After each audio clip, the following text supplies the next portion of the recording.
apabila dalam suatu usaha kita memiliki hutang yang telah lama ditagih, tetapi kita tetap mencicil dengan angka yang minimal jauh dari nominal yang seharusnya dibayar, padahal kita mampu membayar lebih, bagaimana hukumnya, Ustaz? Kata Nabi Muhammad SAW, matlul ghani zulm. Menunda pembayaran utang bagi orang mampu adalah kezaliman, dosa besar. Nggak boleh. Teman-teman kalau punya kemampuan bayar utang nggak boleh ditunda, nggak boleh ditunda. Jadi poin masalah utang saya jelaskan dulu. Utang ini dalam Islam hanya dibolehkan bagi orang yang memang membutuhkannya. Dan kata Nabi SAW, siapa yang utang dari awal dia niat ingin membayarnya, Allah akan mudahkan dia membayarnya. Dan siapa yang utang dari awal dia niat tidak mau membayarnya, Allah akan persulit dia membayarnya.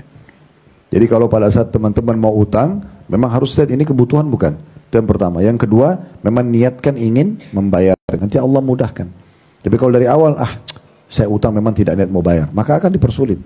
Lalu mungkin kalau ada yang tanya, memang apa efeknya Ustaz? Kalau orang utang, terus meninggal belum bayar, bahaya banget. Yang pertama Nabi SAW tidak mau sholati orang kalau masih punya utang. Sebagian ulama ada yang mengatakan berarti ulama-ulama tidak boleh mensolati juga orang-orang yang masih punya utang sampai ada yang lunasi. Pernah ada jenazah depan Nabi, pas diminta Nabi sholati, Nabi tanya, ada utangnya enggak? Ada yang mengatakan, ada ya Rasulullah, 2 dirham, kecil banget utangnya orang ini, 2 dirham saja. Kata Nabi SAW, sholati kalian, kecuali ada yang mau menjamin bayarin utangnya. Ada sahabat satu bilang, saya Rasulullah jamin, tidak apa-apa saya bayarin. Baru Nabi sholati. Berarti menandakan ada apa ini? Kenapa Nabi nggak mau sholati orang yang punya utang? Coba bayangkan.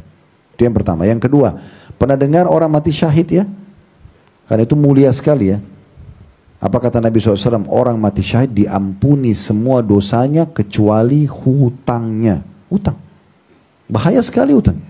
Yang ketiga, kata Nabi SAW, ruh seorang mumin akan bergantung antara langit sama bumi selama utangnya belum dibayar.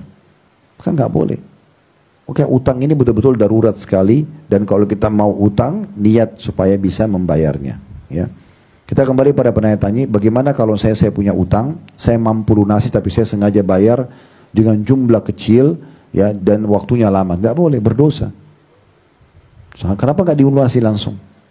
Kenapa dulu waktu diutangkan oleh orang itu niat baik, kita nggak balas dengan kebaikan? Kenapa sekarang kita mau sakitin orang dengan menunda pembayaran utang itu atau menyicilnya dengan yang kecil? Kecuali kita tidak mampu dan kita memang sudah punya akad.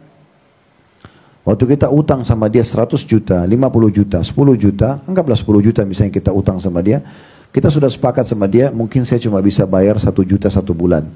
Akadnya begitu. Dan memang itu kemampuan kita, ya sudah, nggak masalah. Tapi kalau tadi ini kan tidak, sengaja. Karena dia sebenarnya mampu, cuma dia sengaja bayar kecil. Kan gitu ya. Jadi ini tidak boleh. Allahu a'lam.